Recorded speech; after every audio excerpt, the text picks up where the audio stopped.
우리가 지난 시간에는 구원을 얻는 자들에게나 얻지 못하는 자들에게나 하나님 앞에서 그리스도를 아는 냄새를 지닌 그리스도의 향기라는 사실을 우리가 생각해 보았습니다. 그런데 그리스도의 향기는 우리가 생각하듯이 내가 뭔가 착한 행실을 통해서 나타내는 것이 아니라 예수 그리스도의 십자가의 도를 알리는 것이 그리스도의 향기다, 이렇게 말씀드렸습니다. 이제 예수 그리스도의 복음의 향기를 받아들여서 그리스도를 아는 냄새를 지는 우리는 그리스도의 향기로서 살아가야 될 줄로 믿습니다. 오늘부터 고린도후서 3장에 들어가는데, 오늘 3장부터 7장까지는 사도 바울이 자신의 사도직, 곧 자신의 사도권의 정당성을 변호하는 내용이 나옵니다. 오늘 우리가 읽은 1절에서 5절까지의 말씀을 통해서 바울은 자신의 사도됨을 직설적으로 변호하지 않고 바울의 복음을 받아 성도된 고린도 교회 교인들이 바로 자신의 사도권을 입증하는 확실한 증거라고 말씀하고 있습니다. 그러면서 추천서를 요구하는 자들의 어리석음에 대해서 지적하는 내용이 나옵니다. 오늘 사도 바울이 고린도 교회를 떠나서 다른 지역에 가서 복음을 전할 때에 어떤 선생이라는 자들이 고린도 교회 안에 들어왔습니다. 그들은 유명한 사람들의 추천서를 받아가지고 와서 너희 선생이라는 그 사도 바울이 추천서도 없이 와서 가르치고 율법으로가 아니라 믿음으로 구원 얻는다고 가르쳤는데 그 가르친 말씀은 가짜라고 선동합니다. 그러자 사람들의 마음이 그 말에 쏠려서 바울의 가르침을 버리고 거짓 선생님의 가르침을 따르는 자들이 점점 늘어나게 된 겁니다. 왜 그러냐면 그는 추천서를 가지고 왔습니다. 그런데 사도 바울이 디도편에 보냈던 그 눈물의 편지를 보냄으로 말미암아 회개의 역사가 일어나고 그 주동자는 하나님 앞에 징계하기에 이르게 됩니다. 이제 사도 바울은 고린도 교회를 진리로 재무장시키기 위해서 고린도 교회가 거짓 선생들에게 현혹되었던 그 사도 바울의 사도권에 대해서 이제 변호를 시작하는 내용입니다. 그런데 오늘 본문에서 보니까 도대체 바울의 그 대적자들, 거짓 선생들이 추천서가 어디서 왔느냐는 겁니다. 그 당시에 물론 성경에는 구체적인 언급은 되어 있지 않습니다. 본문에서는. 그런데 그 당시에 가장 권위 있는 곳이 어디냐면 예루살렘 교회, 그곳이 총회였습니다. 그러므로 거짓 선생들이 가지고 왔다는 그 추천서는 아마도 예루살렘 교회에서 받은 추천서일 것이다 라고 생각할 수가 있습니다. 그런데 사도행전 15장 24절 말씀에 보니까 우리 가운데서 어떤 사람들이 우리의 시킨 것도 없이 나가서 말로 너희를 괴롭게 하고 마음을 혹하게 한다, 그런 말씀이 있습니다. 이것을 보아서 예루살렘 교회에서는 자신들이 가라고 시키지도 않았는데 자신들의 이름을 파서 예루살렘의 이름을 팔아서 교회를 돌아다니면서 현혹하는 사람들이 있다라는 것을 사도행전은 말하고 있습니다. 또한 사도행전 15장 1절에 보니까 어떤 사람들이 유대로부터 내려와서 형제들을 가르치는데 너희가 모세의 법대로 할례를 받지 아니하니 능히 구원을 받지 못한다. 오늘 사도 바울은 이신칭의를 가르쳤습니다. 믿음으로 말미암아 구원을 받는다. 그런데 유대로부터 온 자들이 뭐라고 가르칩니까? 너희가 율법에 행한 대로 할례를 받지 못하면 구원받지 못한다, 이렇게 가르치는 겁니다.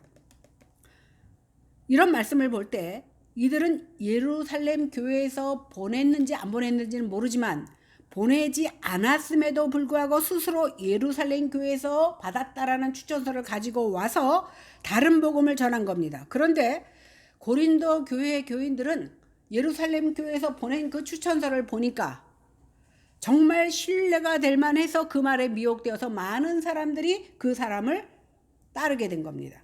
이처럼 사람들은 보여지는 것을 중시합니다. 그런데 우리 그리스도인들은 예수 그리스도로 말미암아 새 사람이 된 사람들이기 때문에 겉모양을 보지 말고 그 내용을 봐야 되는 겁니다. 그래야 거짓 교사들의 가르침에 미혹을 받지 않게 됩니다. 이제 본문으로 들어갑니다. 1절을 다 같이 읽어보겠습니다. 시작. 우리가 다시 자천하기를 시작하겠느냐. 우리가 어찌 어떤 사람처럼 추천서를 너희에게 붙이거나 혹은 너희에게 받거나 할 필요가 있느냐. 사도 바울이 고린도 교회 교인들에게 뭐라고 얘기하냐면 내가 다시 너희에게 자천하거나 추천서를 보낼 필요가 있느냐 이렇게 반문합니다.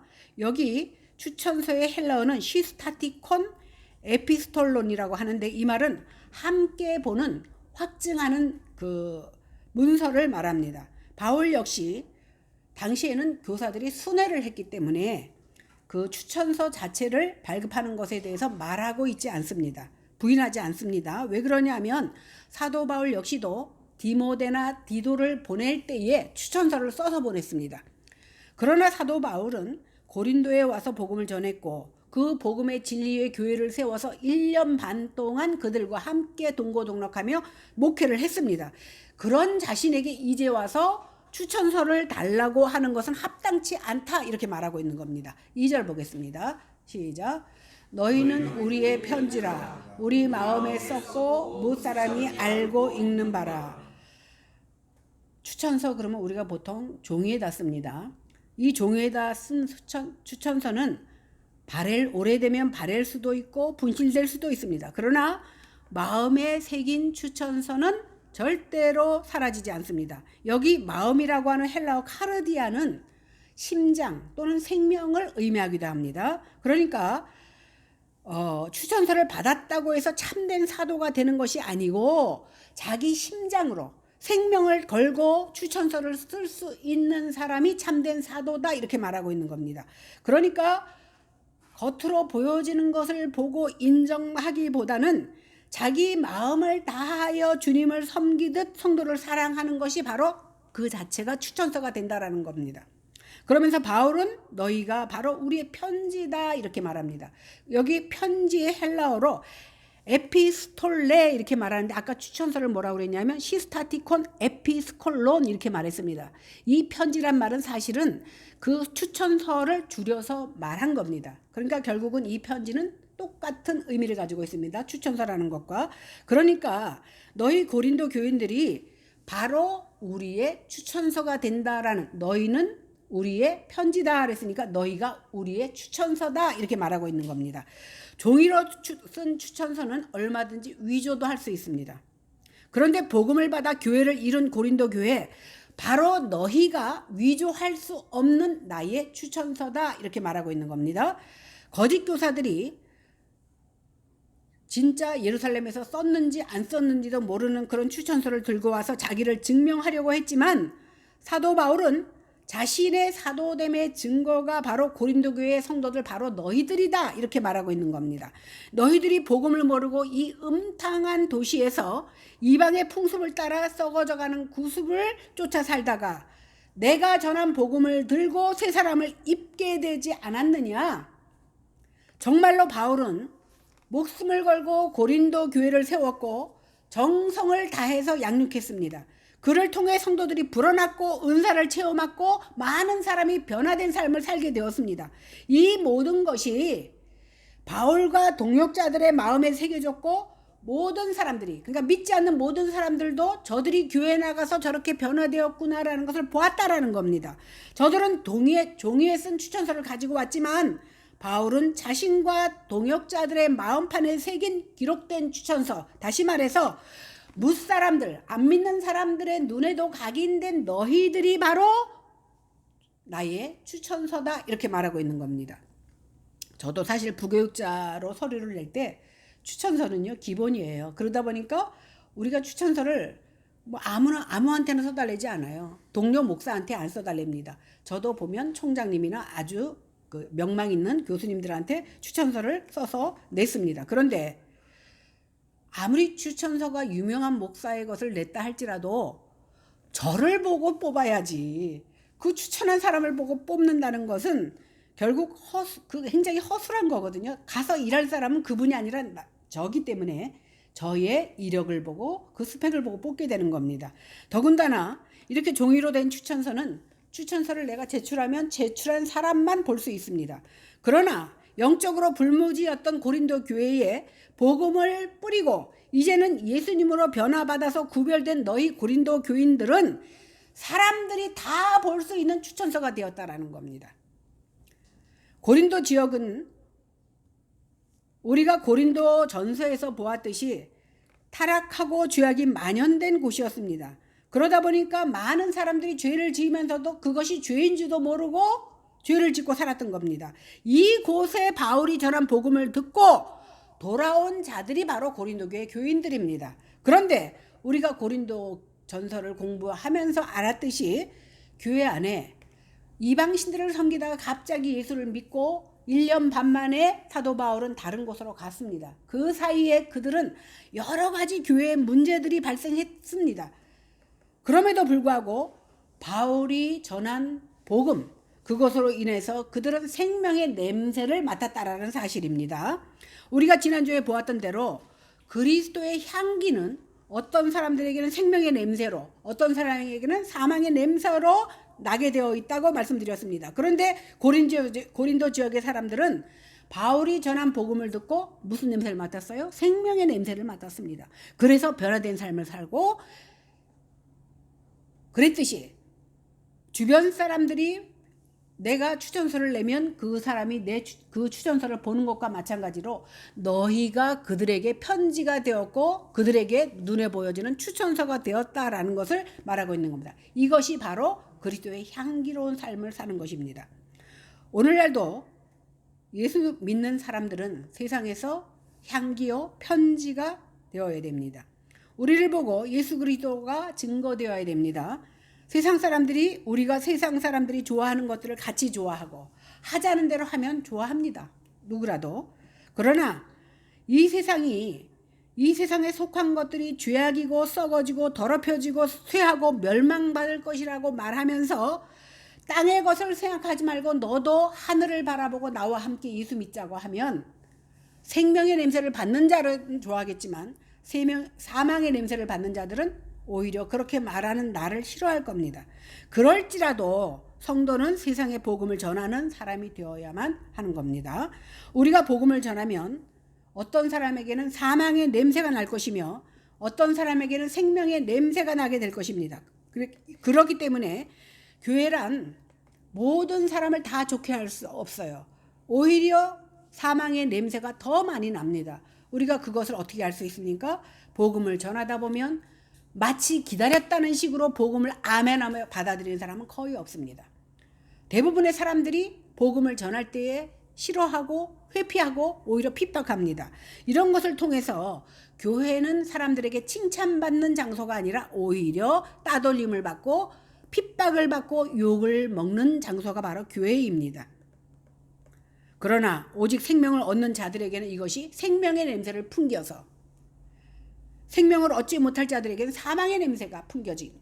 제가 전도를 옛날에 많이 했는데 딱 한 사람, 제가 복음을 전했어요. 어떤 남자인데 복음을 전했을 때 왜 그 부인을 전도해 갖고 제가 교회를 데리고 나갔어요. 그 다음에 그 남편을 전도하는데 그 남편이요, 그 부인이 교회에 나가는 걸 보고 굉장히 같이 나가고 싶었나 봐. 근데 부인도 나가지 말 안 하고 안 나올 줄 알고 나도 말 안 하고. 근데 어느 날 만났어요. 그래서 누구누구 아버님 교회 갑시다 했더니 뭐라냐면 언제 그 말씀을 하시나고 기다렸대요. 제가 전도를 많이 해봤지만 그렇게 기다려본 사람 처음이에요. 그런데 얼마나 신실하게 믿는지 몰라요. 그러니까 하나님께서 예비된 영혼들이 있기 때문에 우리가 전도를 하는 거예요. 우리가 복음을 전하면 사망의 냄새가 나는 사람은 아무리 복음을 전해도 그의 마음이 굳어서 움직이지 않습니다. 그러나 하나님께서 예비된 영혼은 마치 생명수를 얻은 것처럼 반가워하며 주의 백성이 된다라는 겁니다. 이것이 바로 교회가 해야 할 일인 겁니다. 그런데 오늘 교회들은 어떻게 하든지 사람의 비유를 맞추려고 합니다. 곧 사망의 냄새가 나지 않게 하려고 좁은 문, 좁은 길은 말해주지 않습니다. 그래서 어떻게 전도합니까? 교회 나오면 너의 자녀가 잘 되고 병도 낫고 축복을 받는다 이렇게 말합니다. 그리고 그것뿐만이 아니라 죽어서도 좋은 데 간다 말하니까 야 손해볼 거 하나도 없겠네 이러고 교회 나오는 사람들이 많습니다. 그러니 사망의 냄새를 맡게 하는 것이 아니라 가짜 향기에 빠지게 만든다라는 겁니다. 가짜 복음을 전하다 보니까. 그러면 눈에 보이는 이 세상은 결국은 망할 것이고 이 세상을 따르다 보면 지옥에 갈 수밖에 없다라는 사실을 그들이 알지 못하게 됩니다. 그러다 보니까 많은 사람들이 야 예수 믿으면 잘 된대. 그러다 보니까 넓은 길 넓은 문으로 가려고 애를 씁니다. 믿는 자조차도. 그러나 하나님의 말씀은 여전히 역사하셔서 마치 노아의 홍수 때와 같이, 노아의 홍수 때에 그 많은 사람이 살았지만 몇 가정이 구원받았죠? 8명이 받았지만 한 가정입니다. 소돔과 고모라 때는 몇 가정이 받았습니까? 한 가정도 받지 못했어요. 그들이 복음을, 이제 소돔과 고모라가 유황으로 망할 것이라고 했을 때 남들이 다 어떻게 여겼습니까? 농담으로 여겼어요. 그리고 그 말을 받아들이지 않았습니다. 결국은 그들은 유황불에 멸망당하고 말았습니다. 하나님은 복음이 땅끝까지 이르러 주의 택한 백성들이 하나님의 백성 되었을 때 이제 역사는 막을 내립니다.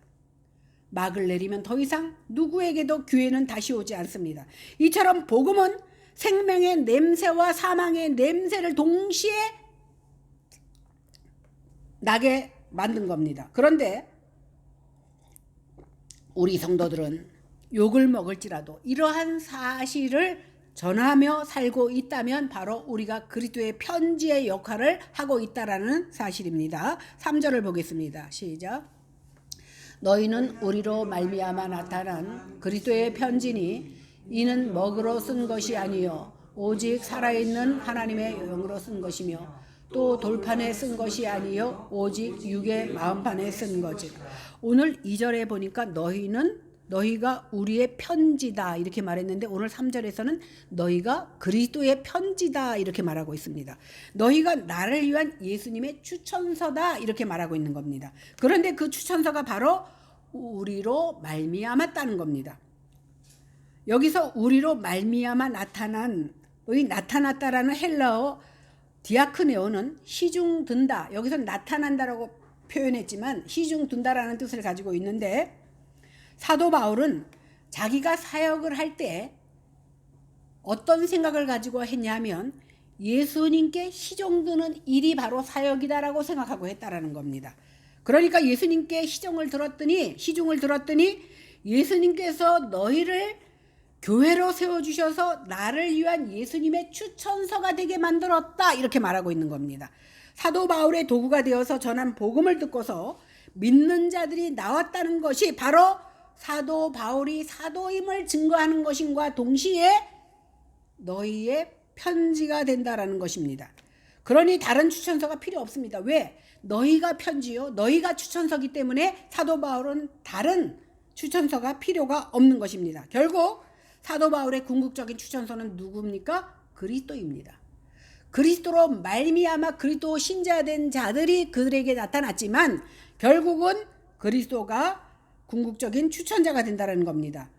그것은 바로 그리스도께서 사도 바울을 통하여 영으로 쓴 추천장이다 이렇게 말하고 있습니다. 그것이 바로 고린도 교인들입니다. 추천장을 글로 쓴 것이 아니라 무엇으로 나타냈다고요? 고린도 교인들이 바로 추천장이 되어서 눈으로 보게 만들어 주셨다는 겁니다. 만일 바울이 가짜라면 바울의 사역으로 세워진 고린도 교회, 그리고 고린도 교회 교인들도 가짜가 된다라는 논리가 되는 겁니다.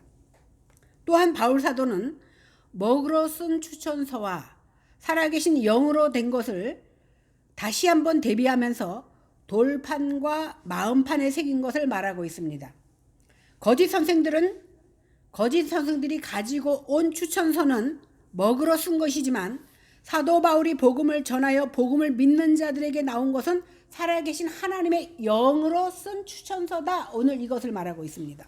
보통 이력서를 다 펜으로 쓰죠. 그러나 성도들은 성령의 인도하심을 쫓는 우리의 삶으로 추천서를 써야 된다는 겁니다. 먹으로 쓰는 것이 아니라 우리의 삶이 추천서가 되어야 된다는 것을 말하고 있습니다. 왜 그러냐 하면 먹으로 쓴 추천서는 없어질 수도 있고 언젠가는 지워질 수도 있습니다. 그런데 성령님이 써주신 추천서는 영원하다는 겁니다. 사람이 쓴 추천서는 어떤 것은 돌판에 새긴 것도 있습니다. 그런데 오래되면 흐려지고 지워질 수도 있습니다. 돌판에 새긴 비석도요, 세월이 많이 흐르면 비바람에 쓸려서 흔적이 나타나지 않을 때도 있습니다. 마찬가지로 돌판은 괜찮겠지라고 생각했지만 돌판에 새겨진 것도 흐려지고 지워질 수 있다라는 겁니다. 그러나 성령님이 마음비에 새겨주신 그 추천서는 영원토록 지워지지 않는다라는 겁니다. 여기 돌판이 말하는 것은 뭐냐면 율법을 말하는 겁니다. 하나님께서 모세에게 율법을 주실 때 어디다 주셨습니까? 두 돌비에다 주셨습니다. 하나님께서 이스라엘 백성들에게 언약을 주실 때 그 두 돌비에다 주셨는데 고린도 교인들이 가만히 들어와서 고린도 교회를 흔드는 거짓 사도들의 복음을 전하는 자들을 알고 보니까 어떤 사람들이에요? 율법주의자들이야. 그러다 보니까 너희가 할례를 받지 않으면 구원받지 못한다라면서 사도 바울의 논리를 깨려고 했습니다. 저들은 종이 위에 잉크로 쓰여진 추천서를 들고 와서 율법을 그들에게 강요했습니다. 그러나 그들은 한 영혼도 구원시키지 못했고 오히려 교회에 분열을 일으켰습니다. 반면 바울은 마음판 위에 성령으로 새겨진 추천서를 들고 와서 복음을 강조했으며 수많은 영혼들을 구원받게 했고 생명의 길로 이끌었습니다. 이것으로 보아서 무엇이 진리인지 열매를 보아 알 수 있는 겁니다. 사람을 살리고 구원한 것이 진정한 복음입니다. 이것을 근거로 사도 바울은 고린도 교회 성도들은 자기 자신들로 말미암아 나타난 그리스도의 편지요 추천서다 이렇게 말하고 있습니다. 이것은요 먹으러 쓴 것이 아니고 오직 살아계신 하나님의 영으로 쓴 것이고 하나님의 영으로 마음판에 새기게 된 것이라 이렇게 말하고 있는 겁니다.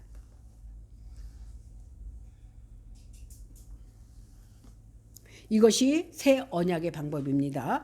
오직 마음판에 사람의 생명판에 새긴 자만이 진정한 예수님의 추천서를 받은 자입니다. 따라서 단지 사도 바울을 부정하기 위해서 요구하는 추천서라면 내가 낼 필요가 어디 있느냐라고 오늘 사도 바울이 말하는 겁니다. 왜 그렇습니까? 나 사도 바울은 마음판에 새긴 추천서를 갖고 있기 때문에 굳이 먹으러 쓴 추천서를 낼 필요가 없다 이런 겁니다. 그러면 왜 돌판에 새긴 거는 안 되고 마음판에 새겨야 되는 거냐? 마음판에 새긴 거는 되느냐는 겁니다. 하나님께서 돌판에 당신의 법을 새겨서 이스라엘 백성들에게 주셨지만 이스라엘 백성들은 어떻게 했습니까? 두 돌비를 주셨더니 그 십계명대로 살았습니까? 이스라엘 백성들은 많은 죄를 짓고 죄악에서 돌이킬 수 없을 만큼 하나님을 마음 아프게 했던 사람들입니다. 그러니까 그 결과로 그 돌판에 새겼던 율법을 주셨지만 그들이 구원을 받을 수가 없었고 도리어 그 율법으로 말미암아 정죄를 받기 이르렀던 겁니다. 그러므로 이렇게 돌판에 문자로 기록된 것은 결국은 그 죄 때문에 죄를 정죄하다 보니까 너는 살인죄도 지었어, 도둑질도 했어, 간음도 했어 하다 보니까 어떻게 나는 죽을 수밖에 없는 것입니다. 그러니까 그 돌판에 새긴 문자는 죽이는 것이요 사도 바울이 영으로 증거하여 마음판에 새겨진 영으로 된 것은 어떤 것입니까? 살리는 것이라는 겁니다. 그래서 6절을 보니까 저가 또 우리로 새 언약의 일꾼 되기에 만족해 하셨으니 의문으로 하지 아니하고 오직 영으로 함이니 의문은 죽이는 것이요 영은 살리는 것입니다. 이렇게 말하고 있습니다. 오늘 예레미야 17장 1절에서 2절에 보니까 유다의 죄는 금강석 끝 철필로 기록되되 그들의 마음판과 그들의 단 뿔에 새겨졌거늘 그들의 자녀가 높은 매 위 푸른 나무 곁에 있는 그 단들과 아세라들을 생각하는도다. 푸른 나무 위엔 단들과 아세라는 뭐예요? 우상을 말하는 거예요. 유다의 죄가 금강석 끝 철필로 그들의 마음판과 단 뿔에 새겨졌다라고 말하고 있습니다. 이 말씀은요 돌판에 쓴 율법을 받아보니까 인간의 마음판에 죄가 새겨져 있다라는 겁니다. 인간의 마음판에 죄가 새겨져 있으니까 인간이 하는 짓이 뭐예요? 아세라 신을 섬기고 우상을 섬긴다라는 거예요. 왜? 우리의 마음판에는 그저 죄만 박혀 있기 때문에 우리가 할 수 있는 것은 우상을 섬기는 것밖에 없어. 자연스럽게 우상을 섬깁니다. 그러다 보니까 모든 인간이 자신을 지은 창조주가 이 땅에 오셨는데 어떻게 합니까? 주인을 싫어해. 내 주인이 왔는데 주인을 싫어하고 혐오하고 배척하고 죽여버립니다. 이를 통해서 이미 사람의 마음속에 죄의 금강석 철필로 기록되어 있는데, 금강석 철필로 얼마나 단단하게 기록이 되었습니까? 그런데 이런 외적 조건으로는 사람의 마음을 바꿀 수가 없다. 외적 철필로 썼다 할지라도 우리의 마음이 바뀌지 않는다는 겁니다. 결국은 뭐예요? 외적인 조건이나 환경을 가지고 우리의 마음이 변화되지 않는다라는 것을 오늘 성경은 말하고 있습니다. 그러니까 이 마음판에 새겨진 죄는 교육이나 환경으로 변화되지 않는다라는 겁니다. 예레미야 13장 23절에도 보니까 구스인이 그의 피부를, 표범이 그의 반점을 변하게 할 수 있느냐? 할 수 있다면 악에 익숙한 너희도 선을 행할 수 있으리라. 이 말이 뭐냐면, 구스인은 검둥이를 말하거든요. 흑인이 자기 스스로 피부를 하얗게 만들고 표범이 얼룩이 져 있잖아요. 그 얼룩을 없앨 수 있다면, 무슨 말인지 이해가 되죠? 흑인이 자기 피부를 하얗게 만들고 표범이 그 얼룩을 없앨 수 있다면 너네 악한 마음도 니네가 선하게 만들 수 있다는 거예요. 이 말은 뭐예요? 흑인이 자기를 하얗게 만들 수 없고 표범이 자기 얼룩을 지울 수 없듯이 너희의 악한 마음도 너희가 선하게 만들 수 없다라는 것을 말하는 겁니다. 결국 우리의 힘으로는 불가능하다는 것을 오늘 성경은 말하고 있습니다. 결국 인간은 절대로 자기 스스로 자기를 바꿀 수가 없다는 결론입니다. 그러므로 복음을 증거하는 것은 사람의 능력과 실력으로가 되는 것이 아니라는 거예요. 복음을 전하는 것은 사람의 입술이지만 복음을 증거하여 나타나는 것은 자신이 그리스도의 사도임이 증거되지만, 내가 그리스도를 믿는 사람이기 때문에 복음을 내 입술로 전하지만, 그러나 전함을 받는 자가 믿게 되는 것은 내 말 때문에 믿게 되는 것이 아니라는 거예요. 하나님의 역사여 새 언약의 능력으로 된 것을 증거하고 있다는 겁니다. 그러니까 내가 전도해서 누가 예수를 믿었다고 해서 내 능력으로 그를 변화시킨 것이 아니라는 거예요. 하나님께서 역사하셨기 때문에 그가 하나님의 자녀가 됐다라는 것을 증거한다라는 겁니다. 4절 5절을 보겠습니다. 시작. 우리가 그리스도로 말미암아 하나님을 향하여 이 같은 확신이 있으니 우리가 무슨 일이든지 우리에게서 난 것 같이 스스로 만족할 것이 아니니 우리의 만족은 오직 하나님으로부터 나느니라. 사도 바울은 고린도 교회 교인들이 내 추천사라는 확신이 있었습니다. 이 확신은 그리스도로 말미암아 주어졌을 뿐만 아니라 하나님을 향하여 있는 확신을 말하고 있습니다. 왜? 내가 주님께서 세워주신 사도가 아니라면 그분을 향한 복음을 전할 수가 없었고, 그 복음을 전한다 해도 그들의 마음을 변화시킬 수가 없었지만 하나님께서 역사하셨기 때문에 그들의 마음이 변화되어 그들이 하나님의 백성 되었던 것을 믿었기 때문에 오늘 사도 바울은 그리스도로 말미암아 너희들을 붙여주시고 너희에게 복음이 들어와서 확신하게 된 것이 구원을 얻게 된 것이 바로 하나님의 일이라는 것을 확신했다라는 겁니다. 그러니까 확신의 주체가 내가 아닙니다. 누굽니까? 하나님이라는 사실입니다. 바울이 목숨을 건 사역을 통해서 수많은 영혼을 구원했습니다.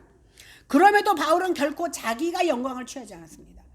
우리 그 전도 세미나 가면 전도를 1년에 몇백 명 했다 이런 사람들 다 결국 듣다 보면 자기가 한 것, 자기를 자랑합니다. 자기 영광을 드러냅니다. 그러나 사도 바울은 가는 곳마다 갖은 핍박을 당하면서 많은 영혼들을 구원했지만 결코 자기 영광을 드러내지 않았습니다. 그러니까 지금 그가 사도권을 옹호하는 이유는 뭐냐면, 내가 사도 됐다는 것을 너희에게 주장하는 것은 내가 너희들에게 인정받으려고 하는 것이 아니라는 거예요. 내가 인정받기 위함이 아니라 내 자신이 전한 복음의 진정성을 수호하기 위해서. 왜? 내가 잘못됐다는 건 뭐냐? 내가 전한 복음도 잘못된 거기 때문에 하나님이 주신 그 복음을 전한 내가 전한 그 복음의 진정성을 보호하기 위해서 지금 내 사도성을 주장하고 있다는 겁니다. 그는 그리스도로부터 와서 하나님을 향한 확신을 가지고 있는 사도였습니다. 사도 바울은 무슨 일을 하든지 자기 만족이 근원이 된 게 아니라 오직 하나님만 만족의 근원이 되심을 내가 그리스도 안에서 그리고 하나님 앞에서 확신한다고 말합니다. 인간은요, 본능적으로 맨 처음에 하나만 가지면 만족할 것 같아. 하나 가지니까 두 개 갖고 싶고, 두 개 가지니까 세 개 갖고 싶고, 세 개 가진 사람은 더 많이 갖고 싶고. 옛날에 제가 아는 사람이 9억이 있어서 10억을 채우려고 야구르트 배달하는 사람 봤거든요, 진짜. 집안도 그 옛날에 9억이면 무지무지 큰 돈인데 그 부자가 10억을 채우려고 야구르트 배달을 하더라고요. 이렇게 인간은 본능적으로 아무리 채워도 만족이 없습니다. 밑 빠진 독에 물 붓기와 똑같습니다. 이렇게 욕심이 지나치면 정도를 벗어나게 됩니다. 그러므로 우리 하나님 나라에 들어가는 것은 이 세상의 소유나 내 능력으로 들어가는 것이 아닙니다. 오직 그리스도 안에서 거듭나야만 그 하나님의 나라를 들어갈 수 있는 겁니다. 그러므로 하나님만을 만족으로 삼는다는 것은 이미 그가 하나님이 주신 그 존재의 가치를 바르게 깨달은 자만이 하나님으로 인해서 만족할 수 있다는 겁니다. 그럴 때 비로소 세상의 것이 아무것도 아니게 느껴지는 거예요. 근데 여기 보니까 첫 번째, 다시 위에 본문을 보세요. 스스로 만족할 것이 아니니 이렇게 나오죠. 자, 본문 보세요. 스스로 만족할 것이 아니니, 이 첫 번째 만족은 히카노스 이렇게 되어 있습니다. 그리고 두 번째 만족 히카노테스 이렇게 되어 있습니다. 약간 내용이 틀립니다. 이 만족이라는 뜻이 감당한다라는 의미를 가지고 있는데, 이 말은 뭐냐면 우리가 감당할 능력이나 그 감당할 수 있는 능력이 우리 자신에게 있는 것이 아니라 전적으로 하나님이 감당케 해주심으로 감당할 수 있다는 것을 말하기 위해서 쓰여진 내용입니다. 그러니까 그 감당할 수 있는 능력이나 자격이 우리에게 있는 것이 아니라 하나님에게서 나왔다라는 것을 말하고 있습니다. 오늘 우리가 본문을 보면 이해가 잘 안 돼서 표준 세번역을 보니까 아주 쉽게 설명되어 있습니다. 우리는 이런 일을 할 수 있는 자격이 우리에게서 나왔다고 생각하지 않습니다. 우리의 자격은 오직 하나님으로부터 나옵니다. 아주 쉽게 설명이 되어 있습니다. 교만한 사람은요, 무슨 일을 하든지 자기가 자격이 있어서, 자기가 잘나서 했다고 생각합니다. 잘 되면 그것이 내가 열심히 했기 때문에 내 능력이라고 여깁니다. 내 능력이 크다라고 느껴지는 사람은 하나님과 무관해지고 하나님과 멀어질 수밖에 없습니다. 그 자고함 속에는 하나님이 들어서실 수가 없습니다. 거하실 수가 없습니다. 사도 바울은 나는 어떤 일이든지 감당할 자격이 없는 사람이지만 하나님께서 내게 자격을 부여해 주셨기 때문에 행할 수 있다라고 오늘 고백하는 겁니다.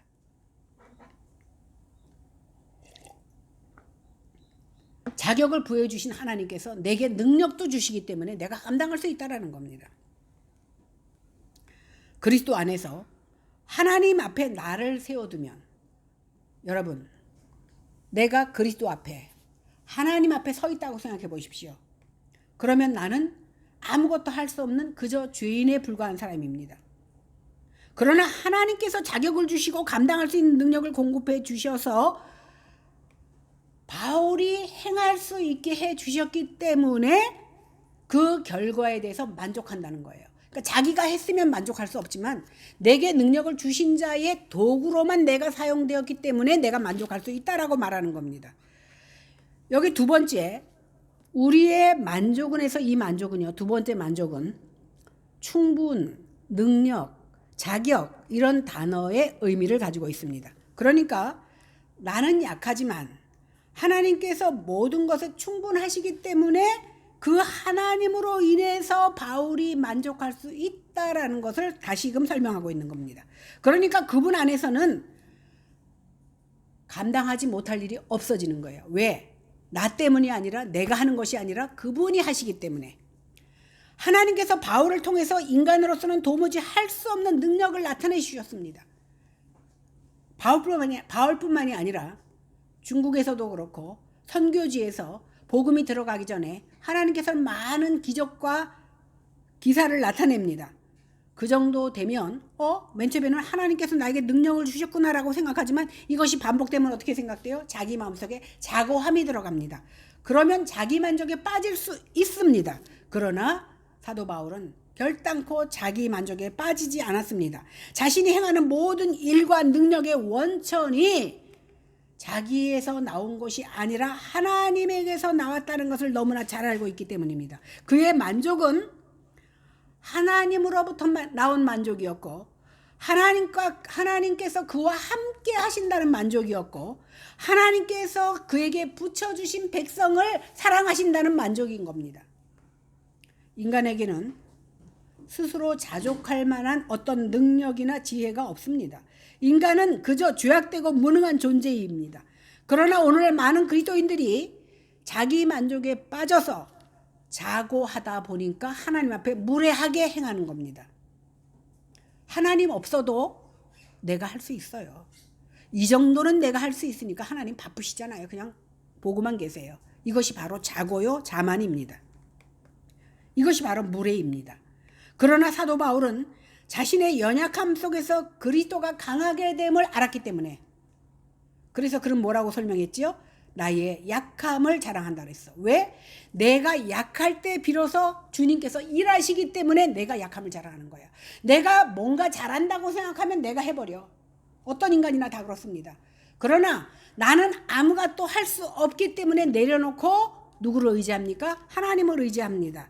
그래서 내가 연약할 때 그리스도의 강함이 나타난 것을 알았기 때문에 그는 모든 것에 만족할 수 있었어. 다시 말하면 그 만족은 나로 인한 만족이 아니라 주님으로 인한 만족이라는 겁니다. 그렇기 때문에 우리는 어떤 일을 만나든지 결코 자기 영광을 구해서는 안 됩니다. 오직 하나님만이 영광을 받으시기에 합당한 분이라는 사실을 고백해야 되는 겁니다.